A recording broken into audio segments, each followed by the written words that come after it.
HCU విద్యార్థులపై ఉన్న కేసులు ఎత్తివేయాలని ప్రభుత్వం నిర్ణయించింది.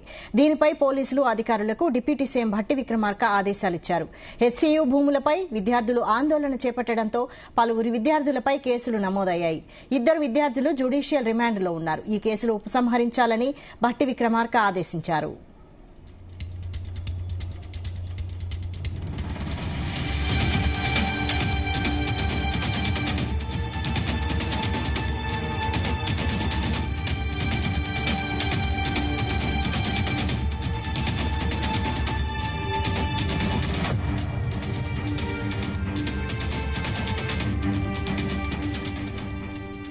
హెచ్సియు విద్యార్థులపై ఉన్న కేసులు ఎత్తివేయాలని ప్రభుత్వం నిర్ణయించింది.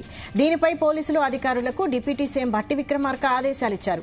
దీనిపై మరిన్ని అప్డేట్స్ మా ప్రతినిధి శ్రీచరణ్ అందిస్తారు. శ్రీచరణ్, వైశాలి మార్చి 30వ తేదీ రాత్రి ఒక్కసారిగా కూడా బుల్డోజర్లు హైదరాబాద్ సెంట్రల్ యూనివర్సిటీ లోని కంచె గచ్చిబౌలిలోని 400 ఎకరాల భూమిని చదను చేయాలని ప్రభుత్వం నిర్ణయించిన విషయం తెలిసిందే. అర్ధరాత్రిగా ఒక్కసారి బుల్డోజర్లు రావడంతో చుట్టుపక్కల పరిసర ప్రాంతాల్లో హెచ్సియు స్టూడెంట్స్ తో పాటు పరిసర ప్రాంతాల వాళ్ళు కూడా ఒక్కసారి అవాక్కైన విషయం తెలిసిందే. ఈ మేరకు నెక్స్ట్ డే నుండే ఆ 400 ఎకరాల భూమిని తెలంగాణ ప్రభుత్వం ఐటీ పార్క్ అభివృద్ధి కోసం ఉపయోగించాలనే ప్రణాళికని కూడా ప్రకటించింది.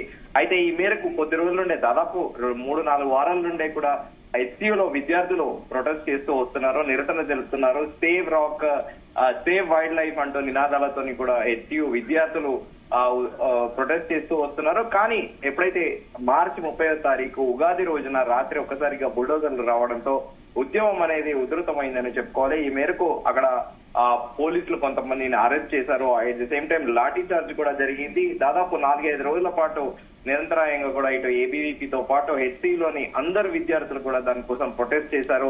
ఆ ప్రొటెస్ట్ చేసిన నేపథ్యంలో కొంతమంది దాదాపు 52 మందికి పైగా కూడా పోలీసులు కేసులు నమోదు చేశారు. ఆ కేసులు నమోదు చేసిన వెంటనే కూడా నెక్స్ట్ హైకోర్టు కూడా దీనిపైన ఇంటర్వ్యూన్ అయిపోయి అనంతరం సుప్రీంకోర్టు కూడా ఇంటర్వ్యూన్ అయిన విషయం తెలిసిందే. High court registrar in time report అనేది సుప్రీంకోర్టుకు సమర్పించడం, సుప్రీంకోర్టు కూడా 16వ తేదీ వరకు ఎలాంటి కార్యక్రమాల్లో హెచ్సిలో చేయొద్దని కూడా పిలుపునిచ్చిన విషయం తెలిసిందే. అయితే తాజాగా ఎప్పుడైతే సుప్రీంకోర్టు గైడ్ లైన్స్ ఇచ్చిందో ఇమీడియట్ గా కూడా డిప్యూటీ సీఎం భట్టి విక్రమార్క కూడా అదే రోజు తెలిపారు విద్యార్థులపైన కేసులు వెంటనే ఉపసంహరించండి. తాజాగా ఈ రోజు కూడా డిప్యూటీ సీఎం పిలుపునిచ్చారు. పోలీస్ అధికారులకు డిప్యూటీ సీఎం భట్టి విక్రమార్క ఆదేశించారు. హైదరాబాద్ సెంట్రల్ యూనివర్సిటీ విద్యార్థులపై నమోదు చేసిన కేసులను వెంటనే ఉపసంహరించుకోవాలని కూడా ఆయన పోలీసు అధికారులను ఆదేశించారు. డాక్టర్ బిఆర్ అంబేద్కర్ సచివాలయంలో హెచ్సియు టీచర్స్ అసోసియేషన్ అలాగే civil society groups sub committee సభ్యులైన మంత్రులు దుద్దిళ్ల శ్రీధర్ బాబు, పొంగులేటి శ్రీనివాస్ రెడ్డి కలిసి చర్చల అనంతరం కూడా తదుపరి డిప్యూటీ సీఎం ఆదేశాలు జారీ చేశారు. జ్యుడిషియల్ రిమాండ్ లో ఉన్న ఇద్దరు విద్యార్థులకు సంబంధించి కేసుల ఉపసంహరణకు వెంటనే చర్యలు చేపట్టాలని సూచించారు. కేసుల ఉపసంహరణ క్రమంలో ఎటువంటి న్యాయపరమైన సమస్యలు ఉత్పన్నం కాకుండా పోలీస్ అధికారులకు తగు సూచనలు చేయవలసిందిగా కూడా న్యాయశాఖ అధికారులను ఆదేశించారు. సో ఈ మేరకు ప్రముఖ జాతీయ మీడియా పత్రికా కథనాల్లో కూడా వచ్చాయి. దాదాపు 52 విద్యార్థుల పైన కేసు నమోదు పోలీసులు చేశారని, దీంతో ప్రస్తుతం ప్రభుత్వం అది సుప్రీంకోర్టు పరిధిలో ఉన్న నేపథ్యంలో ప్రభుత్వం కూడా చొరవ తీసుకొని విద్యార్థుల భవిష్యత్ అనేది పాడవకుండా ఉండేందుకు ముందస్తుగా కూడా వారిపైన ఏవైతే కేసులు నమోదు చేశారో వాటన్నిటినీ కూడా కేసులు ఉపసంహరించాలని కూడా డిప్యూటీ సీఎం పోలీసు అధికారులను ఆదేశించారు. వైశాలి, రైట్. అయితే ఈ జ్యుడిషియల్ రిమాండ్ లో ఉన్న 2 విద్యార్థులు కూడా ఒకేసారి విడుదల అయ్యే అవకాశం ఉందా ఈ రోజే?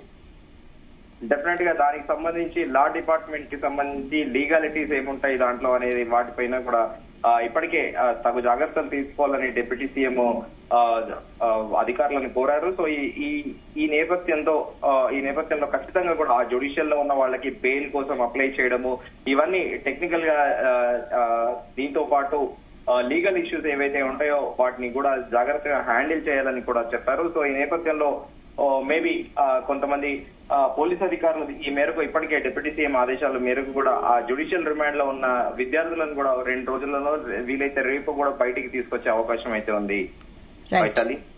Thank you Sricharan.